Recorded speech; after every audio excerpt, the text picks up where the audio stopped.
They say war announces itself with thunder, bombs, mobilized armies, and declared battle lines, but the conflict between the United States and Iran isn't just a war of explosions.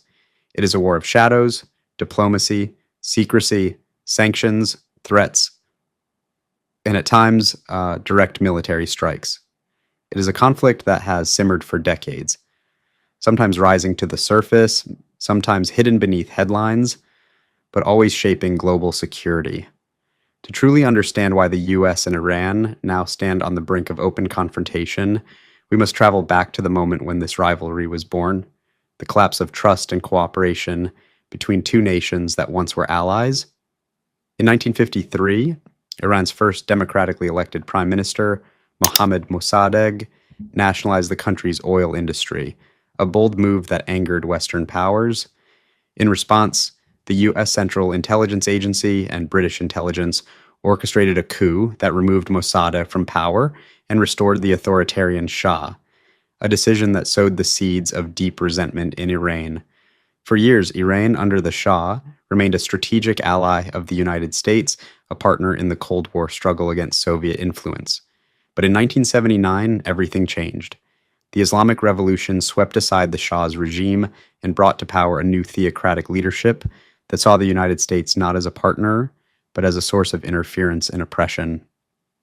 The storming of the American embassy in Tehran later that year, where 52 American diplomats and citizens were held hostage for 444 days, was not just a diplomatic crisis, it was a symbolic rupture that defined U.S.-Iran relations for generations. From that point on, mistrust became the norm. The U.S. government imposed sweeping sanctions, cut diplomatic ties, and viewed Iran's growing influence in the Middle East, through proxy groups and regional alliances, as a direct threat to its own strategic interests.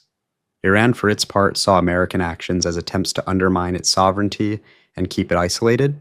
The power struggle moved from embassies and conference tables into proxy wars, sanctions regimes, and covert operations across the region. For decades, this conflict simmered, manifesting in crisis after crisis. Iran's support for militias like Hezbollah and Hamas challenged U.S. allies. The U.S. invasion of Iraq created a power vacuum that Iran filled, and both nations jockeyed for influence in Syria, Yemen, and Lebanon. These clashes were never declared wars, no treaties, no declarations, yet they cost thousands of lives and reshaped the Middle East. Then came the nuclear question. In 2015, after years of sanctions and negotiation, Iran agreed to the Joint Comprehensive Plan of Action, a deal that limited its nuclear program in exchange for relief from economic sanctions. The agreement, hailed by many as a breakthrough, was meant to diffuse years of rising tensions. But in 2018, the United States withdrew from the deal under President Donald Trump, reimposed sanctions, and launched a campaign of maximum pressure that crippled Iran's economy and reignited hostilities. Months of failed negotiations, threats, and counter-threats culminated in a dramatic escalation in June 2025. The United States, aligning with Israel, launched airstrikes on Iranian nuclear facilities. American bombers struck hardened sites at Natanz, Isfahan, and Fordo, claiming to dismantle Tehran's nuclear infrastructure. Iran condemned the attacks as acts of aggression and vowed retaliation. The region flared into open military confrontation. This was the closest the two powers have come to direct war in decades, and the first time American forces openly participated in bombing Iranian territory. The strikes killed hundreds and triggered global concern about a much wider conflict. The United Nations warned of dangerous escalation, while Tehran's leaders doubled down on defiance. Yet even now, diplomats and regional powers push for dialogue. In early 2026, delegations from the U.S. and Iran met in Oman under the mediation of Gulf states. These talks were described as cautious and limited. Iran insisted negotiations stick to the nuclear issue, while the U.S. demanded broader concessions on missile programs and regional behavior. Despite these efforts, military buildup around the Persian Gulf continued, and the shadow of renewed conflict loomed large.